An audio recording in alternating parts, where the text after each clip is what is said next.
Xo'p, geometrik progressiyaga doir misollarimizdan yana bittasi. Xo'p, savolda o'qiyapman. 3 ta son mahraji 3 ga teng bo'lgan geometrik progressiyani tashkil etadi. Xo'p, mana 3 ta son, ya'ni B1, B2, B3. Endi quvsi, ya'ni 3 ga teng ekan. Quv 3 ga teng. Buni pastdan yozib olamiz, yoyishni bilamiz. Har birini B1, birinchisi B1, ikkinchisi B2 ni berilishi qanaqa bo'ladi? B1 ko'paytirilgan quv bo'ladi. Uchinchisi B3 esa B1 ko'paytirilgan quvning kvadrati bo'ladi. Pastdan quvning qiymatini yozib qo'yamiz. B1 quvniki 3 B1, quvning kvadrati 9 B1. Endi savolga qaytamiz. Shular berilgan ekan, geometrik progressiyani tashkil etadi. Agar birinchi va ikkinchi songa 8 qo'shilsa, birinchi songa va ikkinchi songa, birinchi songa 8, ikkinchi songa 8, 3B1 ga ham 8, uchinchisi turaveradi 9B1 qo'shilsa, arifmetik progressiya hosil bo'ladi. Demak, bu arifmetik progressiyani tashkil qilar ekan. Geometrik progressiyaning dastlabki 6 ta xat yig'indisini toping deyapti.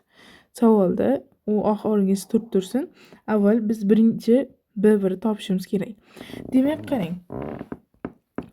Birinchis bu geometrik progressiyani tashkil qiladi.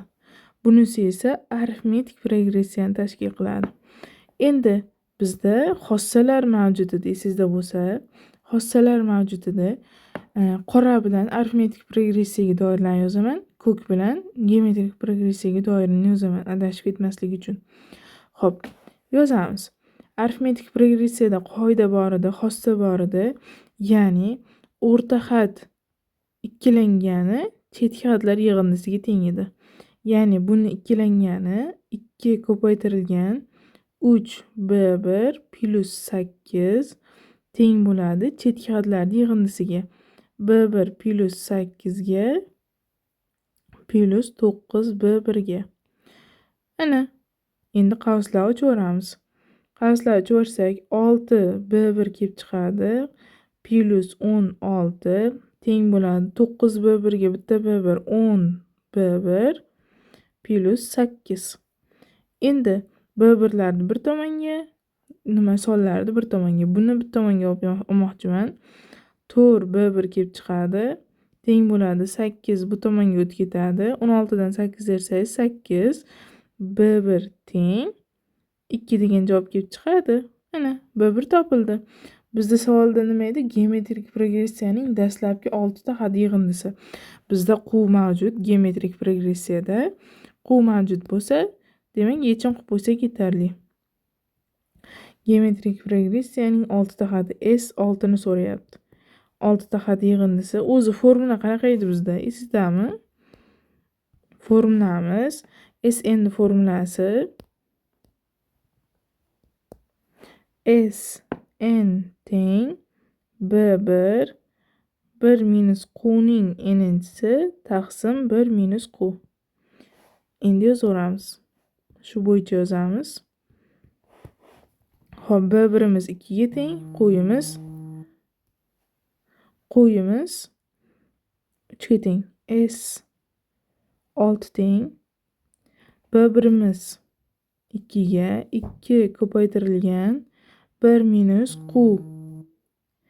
Quvimiz 3 ning 6-chisi taqsim 1 minus 3 teng bo'ladi. Endi shuni hisoblab qo'yamiz. 2 ko'paytirilgan 1 minus 3 ning 6-chisi nechiga teng?